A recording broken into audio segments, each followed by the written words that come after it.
Bismillahirrahmanirrahim. Assalamualaikum warahmatullahi wabarakatuh. Alhamdulillahirabbil alamin. Wal 'aqibatu lil muttaqin wala 'udwana illa 'alal zalimin. Asyhadu an la ilaha illallah wahdahu la syarika lah wa asyhadu anna Muhammadan 'abduhu wa rasuluh la nabiyya ba'dah. Allahumma shalli wa sallim wa barik alaihi wa ala alihi wa man wala. Ustadz Khalis Nafis, para asatidzah, bapak-bapak dan ibu-ibu, hadirin dan hadirat. Pertama-tama tentunya saya ingin menyampaikan rasa syukur yang tak terhingga kepada Allah Subhanahu wa Ta'ala, bahwa pada malam hari ini diberikan sebuah kehormatan berada di tengah-tengah para ulama, para asatidzah. Ya tentu tidak ada tempat yang paling aman bagi kita semua kita berada dalam jamaatul ulama, karena kita semua ini para alim ulama di hadapan saya ini adalah warathatul anbiya, sehingga sebuah kenikmatan tentunya, bahagiaan dan kehormatan saya hadir pada malam yang penuh berkah insyaallah. Mungkin sedikit latar belakang, saya ini lahir di sebuah kampung terpencil di Kecamatan Kajang, Kabupaten Bulukumba, Sulsel. Kalau berbicara tentang Kajang itu mungkin berbicara tentang sebuah kampung dalam. Apalagi masa saya, seingat saya dalam sebulan mungkin hanya 2 truk yang masuk ke kampung itu, sekedar untuk mengangkat buah pisang dan kelapa. Seingat saya pertama kali ke kota juga naik truk bersama buah-buah kelapa dan pisang dari kampung saya.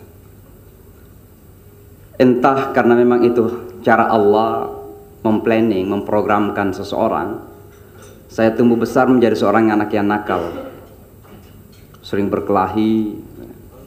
Jadi ayah saya pusing, ini anak kalau tamat SD mau diapain? Masih di SD berkelahi hampir setiap hari. Maka diputuskanlah bahwa dia harus dimasukkan dalam sebuah sekolah yang katanya cocok untuk anak-anak nakal gitu. Itulah yang saya kemudian kenal dengan nama pesantren. Jadi dulu itu ada asumsi bahwa yang masuk ke pesantren itu anak-anak yang nakal. Ya, ternyata saya betah di pesantren karena di pesantren itu ada penyaluran berkelahi, ada pelajaran silat itu. Jadi pertama kali saya keluar dari Sulsel ini, pertama kali saya meninggalkan Sulawesi Selatan itu ke Bandung, ITB ketika itu, bukan ITB tapi Unisba, mengikuti kejuaraan silat nasional dan sempat juara 2 nasional. Sehingga sampai sekarang sering saya mengatakan kepada teman-teman Amerika, dalam bahasa Inggrisnya, I am a small person but don't ever try me. Saya orang kecil, jangan coba-coba, saya bilang. Bapak dan Ibu sekalian, singkat cerita, selesai di pesantren, dapat kesempatan belajar di International Islamic University di Islamabad. Saya selesai S1, S2, kemudian mendapat kesempatan mengajar di Saudi Arabia, Al-Maktabud Da'wah lil Jaliyat. Dengan ada beberapa kota, beberapa kantor dakwah di Saudi Arabia itu. Selama 2 tahun itulah kemudian rupanya Allah memang mengatur. Karena Bapak dan Ibu perlu tahu, di kota Jeddah itu hampir, kalau bukan lebih, 50% penduduknya itu non-muslim. Coba ke rumah-rumah sakit, lihat perawat-perawatnya. Apalagi dalam rumah tangga biasanya ada pembantu, dan pembantunya banyak dari India, Sri Lanka, Filipina dan lain sebagainya. Jadi banyak non-muslimnya. Sehingga tugas kami waktu itu adalah memberikan dakwah kepada non-muslim. Dari sana kami memang diajar oleh Allah untuk berinteraksi dengan non-muslim itu. Dan S2 saya memang perbandingan agama. Singkat cerita, di penghujung tahun kedua itu, datanglah musim haji yang kebetulan memang saya mencoba-coba untuk mencari peluang di tempat lain. Siapa yang tidak senang tinggal di Saudi Arabia dengan Mekah dan Madinah kan? Nah, alhamdulillah ternyata Allah mengatur sedemikian rupa. Di Jeddah itu setiap musim haji ada namanya haji lunek, haji luar negeri. Jadi dubes-dubes kita, diplomat kita dari seluruh dunia datang untuk berhaji. Itu dikelola oleh Konsulat Jenderal Republik Indonesia di kota Jeddah. Saya diminta untuk memberikan ceramah manasik haji. Setelah ceramah itulah datanglah dubes kita di Perserikatan Bangsa-Bangsa, namanya Pak Nugroho Wisnumurti, mungkin pernah dengar nama beliau. Langsung menawarkan, "Dek, mau nggak kalau saya ajak ke kota New York?" "Loh, ngapain Pak?" saya bilang. Dan waktu itu saya masih buta tentang Amerika. Sangkanya Amerika itu negara orang putih saja. Amerika itu sudah pasti benci kepada Islam kan. Bagaimana saya bisa sholat, bagaimana saya bisa mendidik anak-anak. Ada kekhawatiran yang sangat luar biasa. Tapi saya tanya untuk apa Pak? Dia katakan, dek kita baru membeli gedung. Kebetulan di belakang sini ada juga mantan pengurus masjid kita. Beliau adalah kepala perwakilan BRI di kota New York waktu itu, Bapak Kemas di belakang.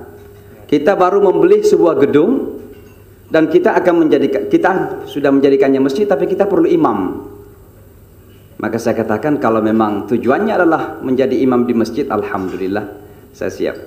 Singkat cerita, tibalah saya di kota New York, Bapak dan Ibu sekalian. Ini sekedar pengantar latar belakang saja. Ketika saya sampai di kota New York, ternyata memang perkembangan Islam itu sudah cukup luar biasa.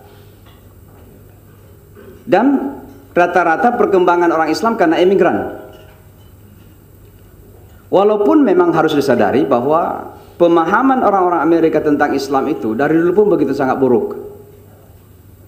Saya sering memberikan gambaran begini. Kalau orang Amerika itu menggambarkan diri mereka mau naik ke bulan pakai jet. Tapi kalau orang Amerika menggambarkan orang Islam mau naik ke bulan, duduk di sajadah, nanti sajadahnya terbang ke atas gitu. Jadi agama superstitious, agama yang tidak mengenal ilmu dan teknologi.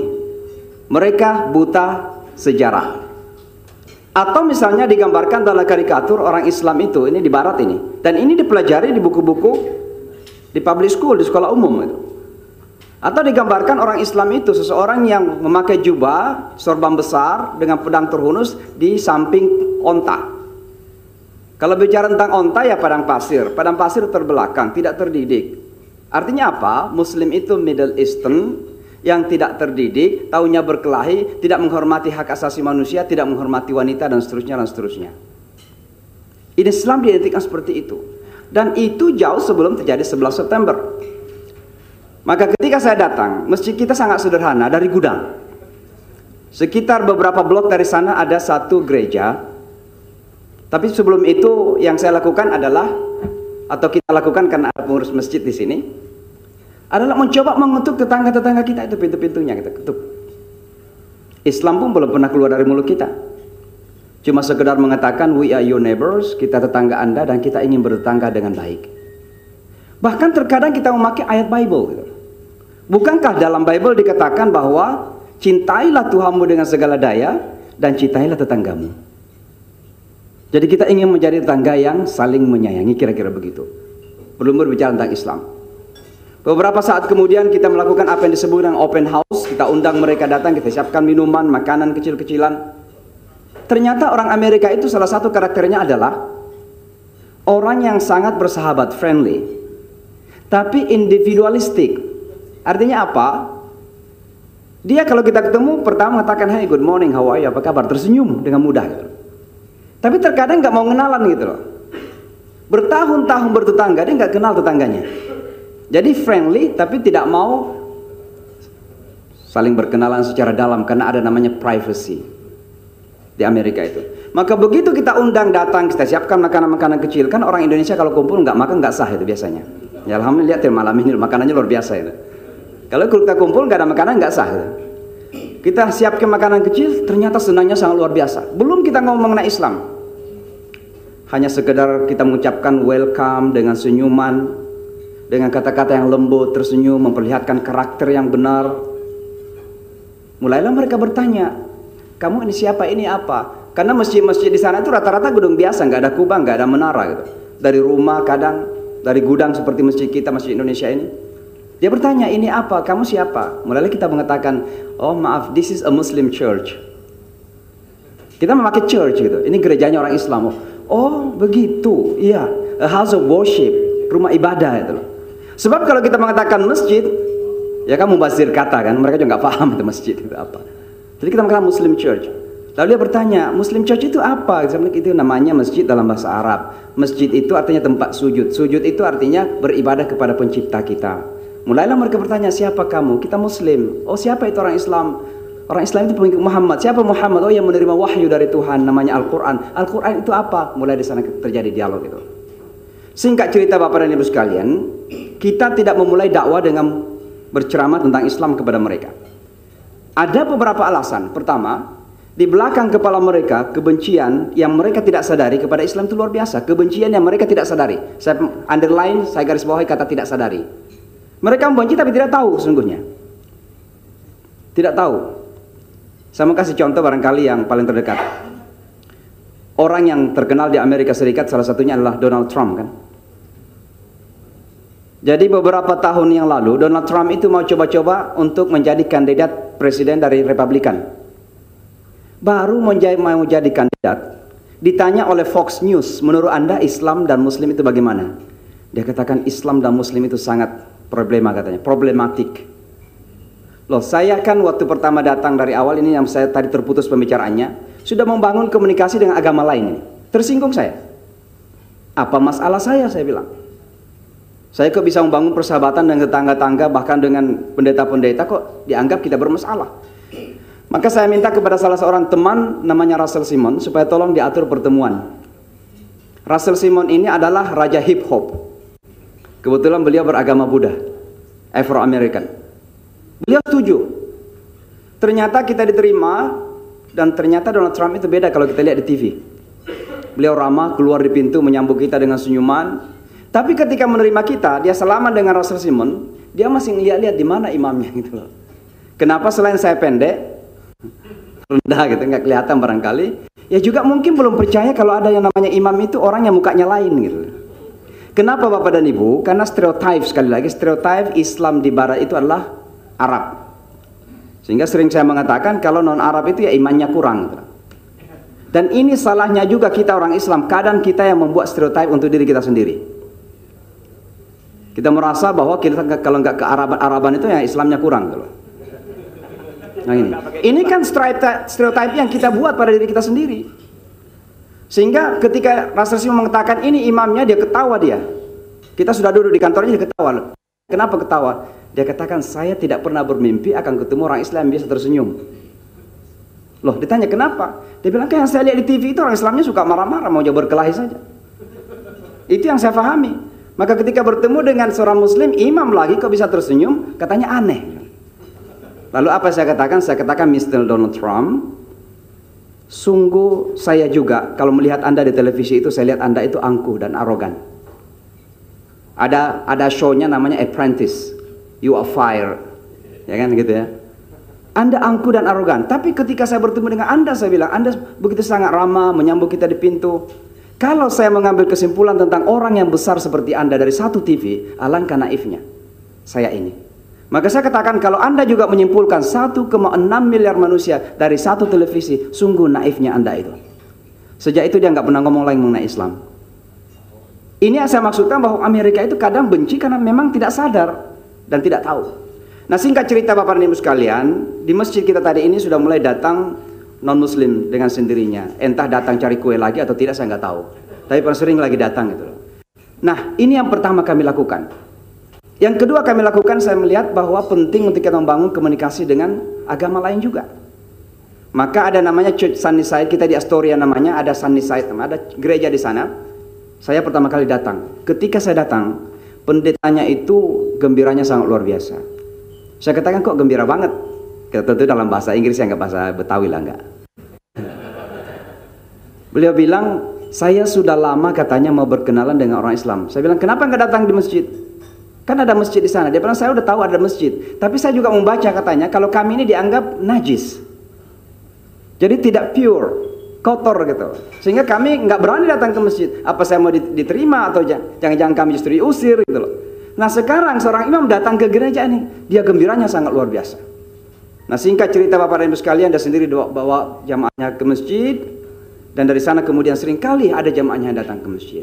Nah singkat cerita kemudian terjadilah kejadian besar itu. Saya katakan besar, dahsyat karena memang dibesar-besarkan. Terjadi yang namanya 11 September. Saya datang tahun 96. Terjadi 11 September itu. Ketika terjadi itu memang luar biasa. Bapak dan Ibu pernah dengar ada masjid-masjid yang diserang, ada masjid yang minimal dicoret-coret, ada masjid yang lempari kepala babi. Tapi alhamdulillah sebaliknya masjid kita ada sekelompok orang-orang Kristen datang membawa karangan bunga. Kenapa? Karena selama ini sudah kita membangun komunikasi dengan tetangga-tetangga kita. Bahkan dengan gereja sekalipun, maka mereka datang menawarkan. Karena mereka tahu, kita berada dalam posisi yang sangat-sangat, kira-kira mungkin dalam bahasa kita menyeramkan lah. Maka mereka datang mengatakan, what I can do for you, apa yang saya bisa bantu. Saya katakan terima kasih, hanya doakan kami, mudah-mudahan kami semua bisa terjaga dan tidak mendapatkan bahaya apa-apa. Nah, singkat cerita Bapak dan Ibu sekalian, ketika terjadi 11 September itu, saya kebetulan diminta oleh wali kota New York untuk mewakili komunitas muslim dalam berbagai perhelatan-perhelatan, termasuk waktu Presiden Bush datang ke Ground Zero pertama kali. Itu ketika saya mendampingi beliau ke Ground Zero, itu sebuah peristiwa bagi saya yang tidak akan terlupakan. Semua kita diberikan kesempatan untuk salaman, sekedar barangkali untuk memberikan belasungkawa, tapi saya kemudian minta kepada beliau untuk memberikan public statement publik bahwa serangan 11 September ini tidak ada hubungannya dengan agama kami.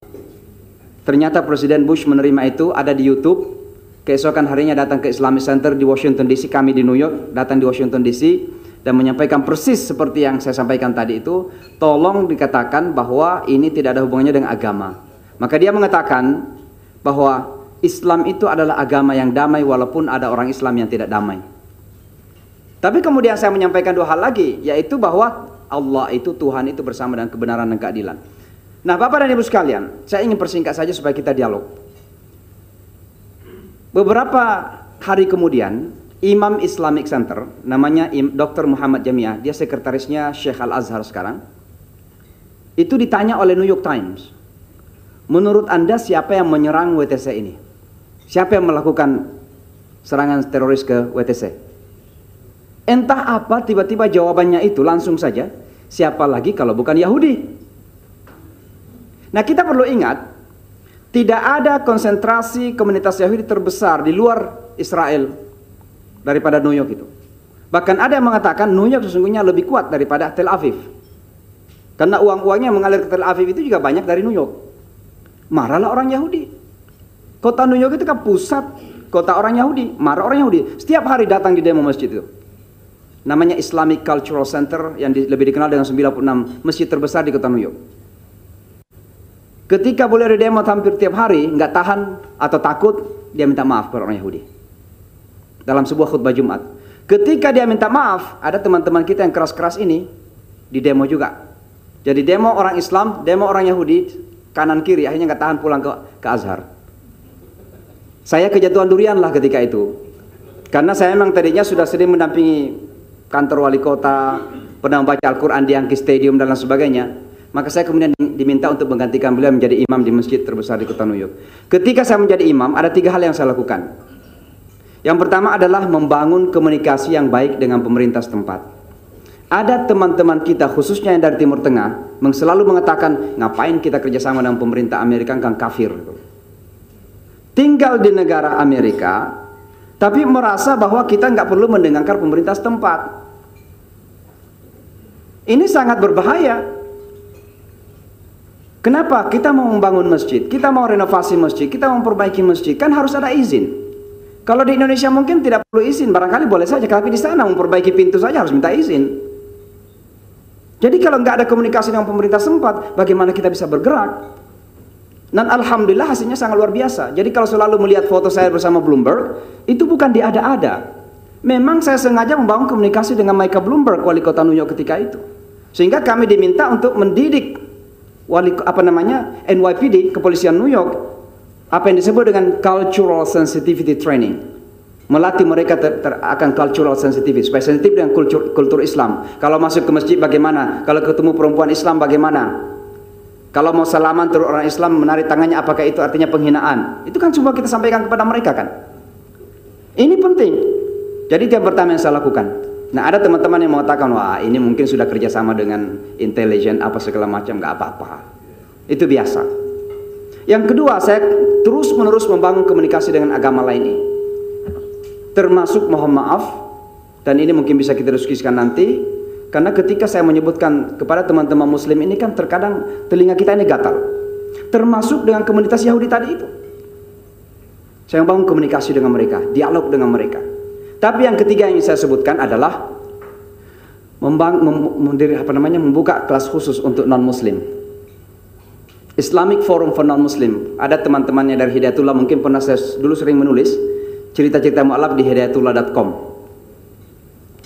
Kebetulan Gema Insani Press sudah pernah menerbitkan satu buku judulnya True Love in America. Itu hanya 19 cerita yang saya pernah tulis. Jadi ketika saya membuka kelas ini Bapak dan Ibu sekalian, dari sini akan sebenarnya mulai tentang beberapa metode yang saya sampaikan. Ketika saya membuka kelas ini, kita umumkan di newspapers, surat kabar lokal, ternyata datang membludak. Ruangan kecil, ada yang datang serius memang alhamdulillah, ada yang datang tidak mendengar, ya kira-kira mencari-cari kesalahan lah. Sebab satu kata yang keluar dari mulut kita ini akan menjadi 1000 kesalahan di internet. Ada juga yang datang justru mencaci maki gitu. Dan yang dicaci itu bukan saya, kalau saya nggak apa-apa. Tapi kalau iman kita, dalam artian apa? Muhammad SAW dicaci maki itu iman itu.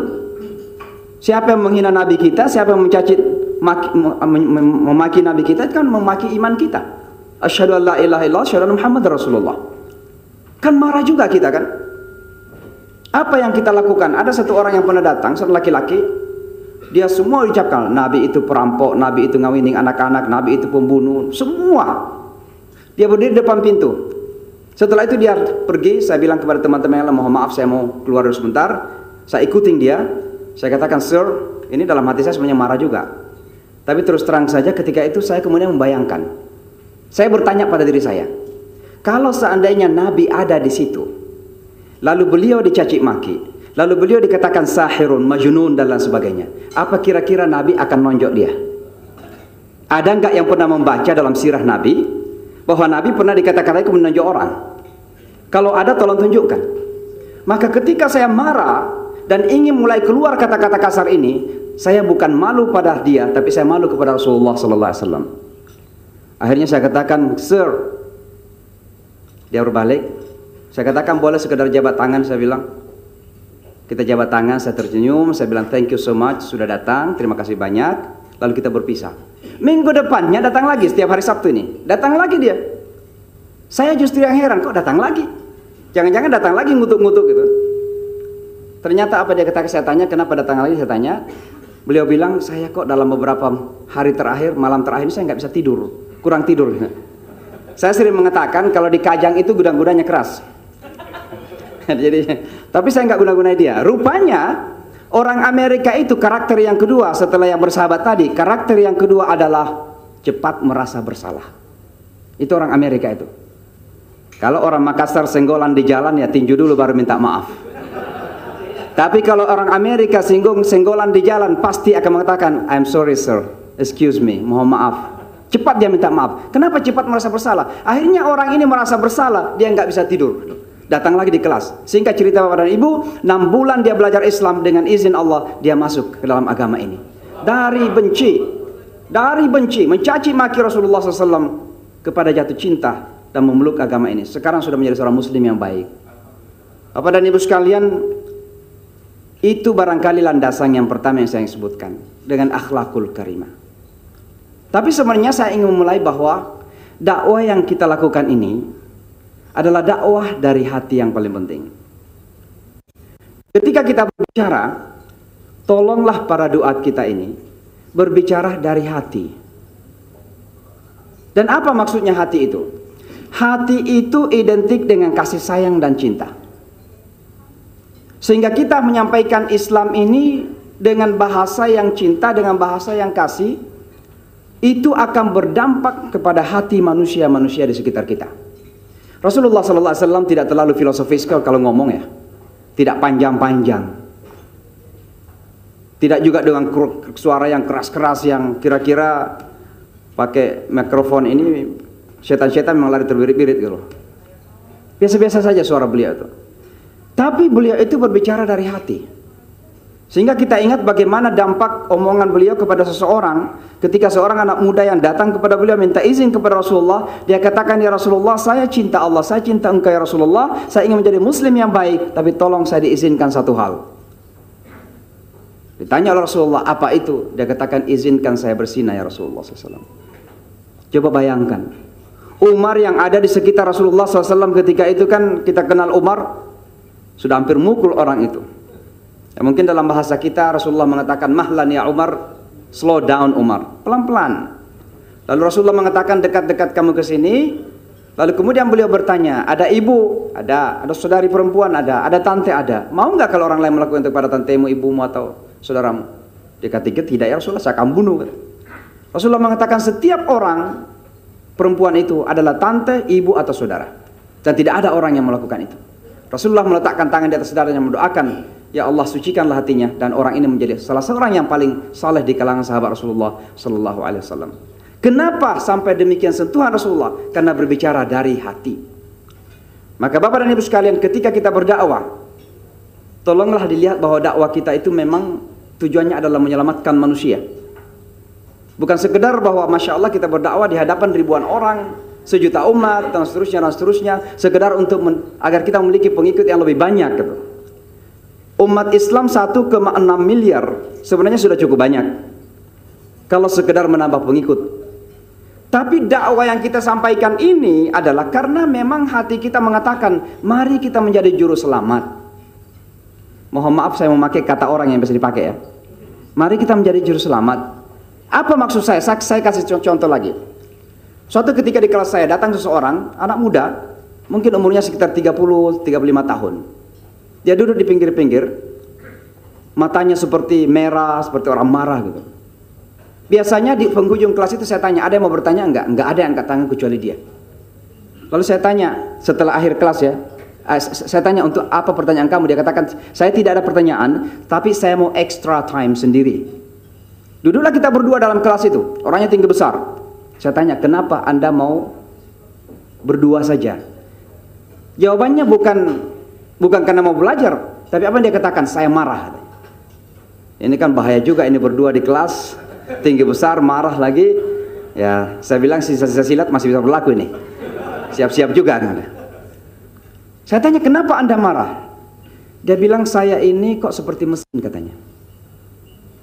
Di malam hari tidur, pagi hari bangkit, pergi kerja, kembali lagi. Di weekend, hari Sabtu, hari Minggu saya pergi poya-poya, minum. Tapi kok saya nggak tahu untuk apa semua ini. Akhirnya dia marah pada dirinya sendiri. Bapak dan Ibu sekalian, singkat cerita, saya kemudian bercerita tentang bagaimana tujuan hidup dalam Islam. Karena ternyata orang ini kehilangan arah. Hanya beberapa menit, mungkin 40 menit kita berpisah, saya kasih terjemahan Al-Quran, saya kasih pamflet. Pamflet itu buku-buku kecil tentang Islam, perkenalan tentang Islam. Dia pulang. 2 hari kemudian dia telepon. Pertanyaannya adalah, Imam, bagaimana caranya menjadi seorang Muslim? Saya tanya, kamu sudah baca Al-Quran yang saya kasih berikan? Belum?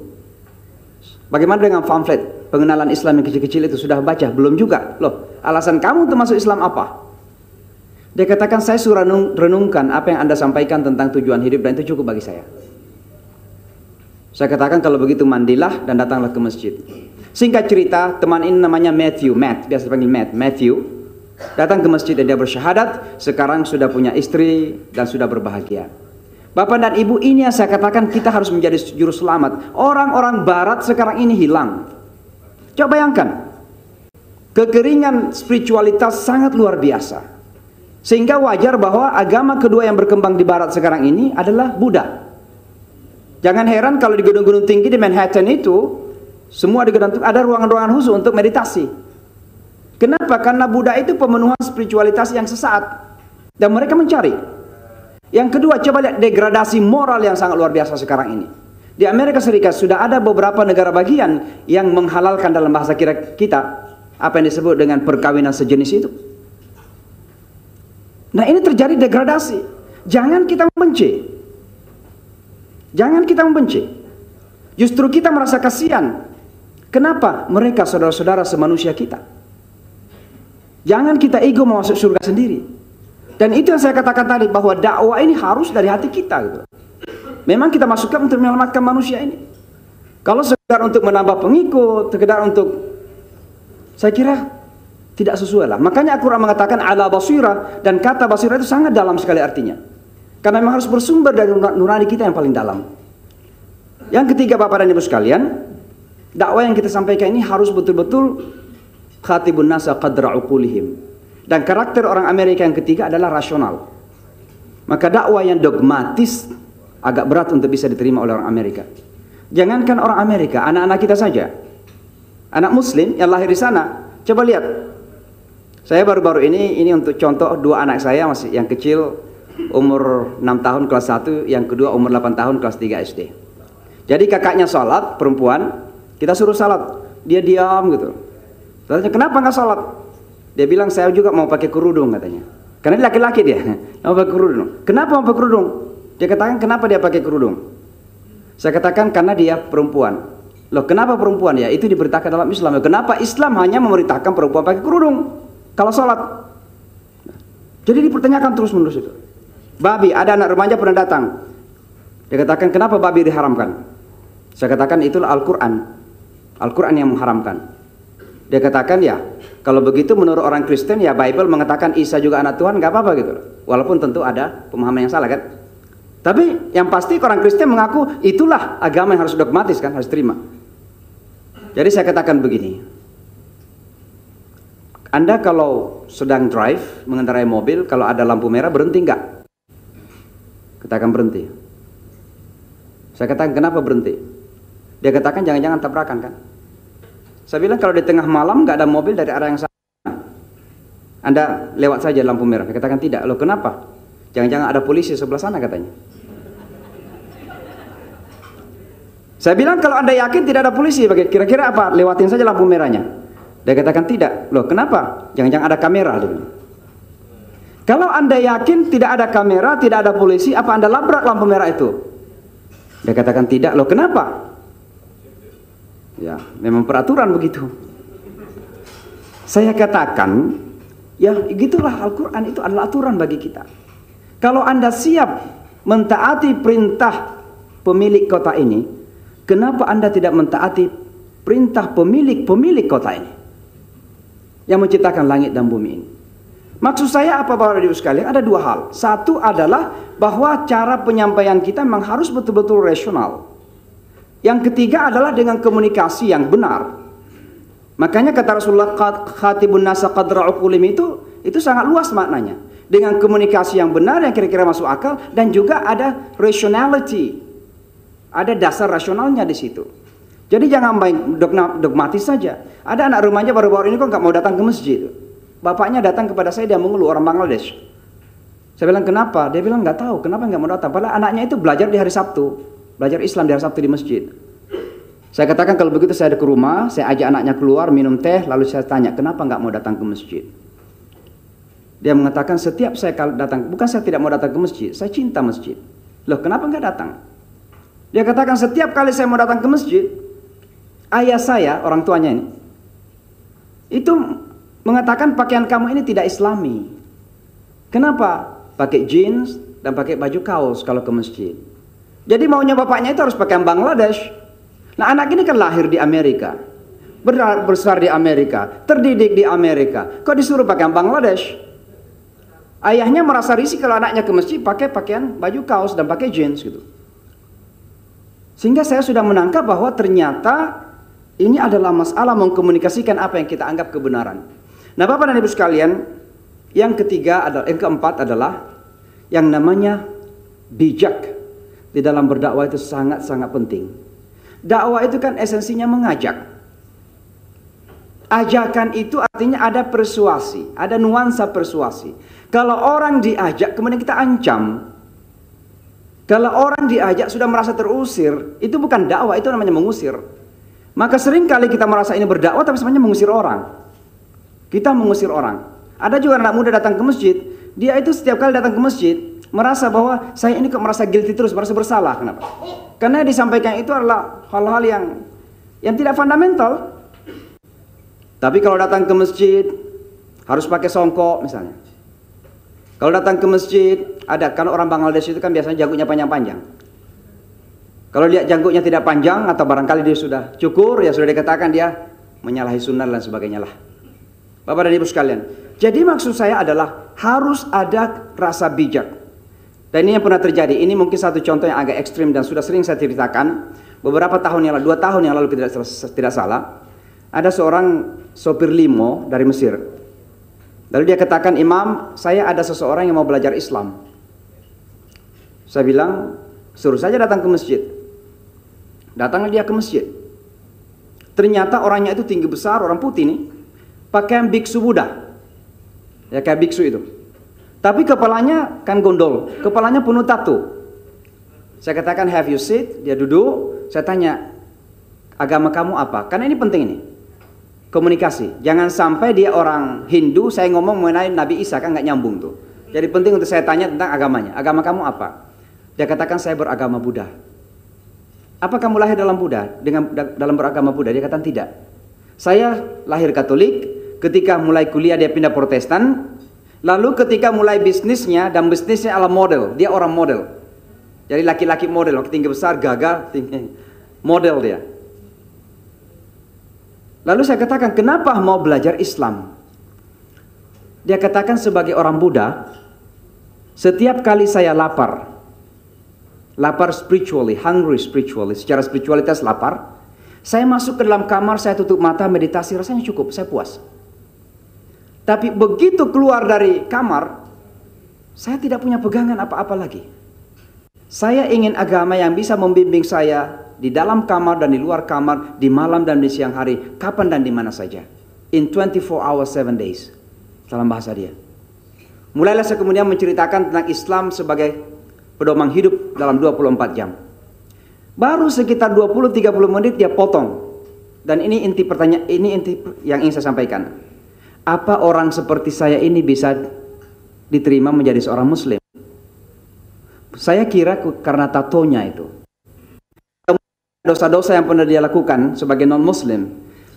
Lalu saya katakan, apapun yang Anda pernah lakukan, kalau Anda menerima agama ini, maka bukan sekedar diampuni, tapi betul-betul dihapus. Kafara itu kan dihapus, bekas-bekasnya hilang semua.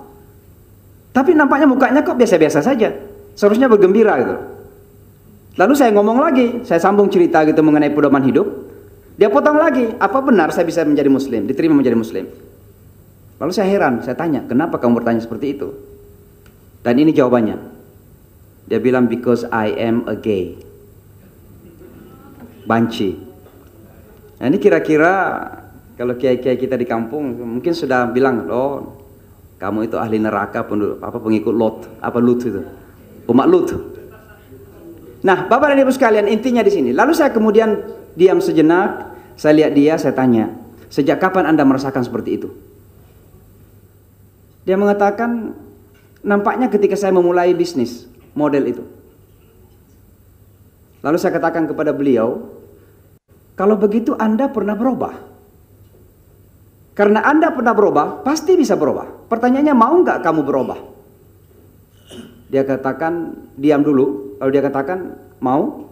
Saya katakan, menjadi seorang muslim bukan sekedar pindah agama, tapi menjadi seorang muslim adalah sebuah komitmen untuk melakukan perubahan totalitas dalam hidup kita.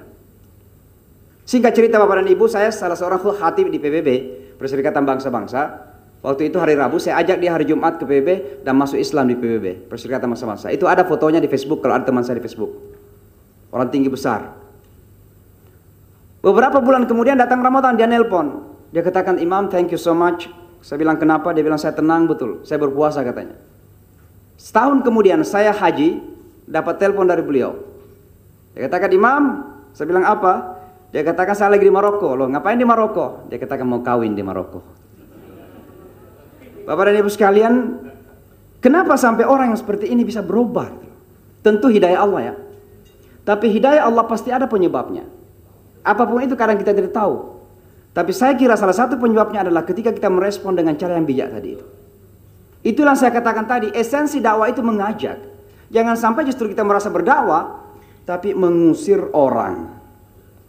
Bapak dan Ibu sekalian, mungkin masih banyak hal yang bisa kita sebutkan, tapi akan lebih baik kalau kita kasih kesempatan untuk dialog. Karena saya yakin ada hal-hal juga yang pernah didengar, pernah dibaca, pernah dilihat. Silakan kita terbuka saja untuk mendiskusikan pada malam hari ini. Mohon maaf kalau pengantarnya agak panjangan. Hadanallah wa iyyakum ajma'in. Wassalamualaikum warahmatullahi wabarakatuh.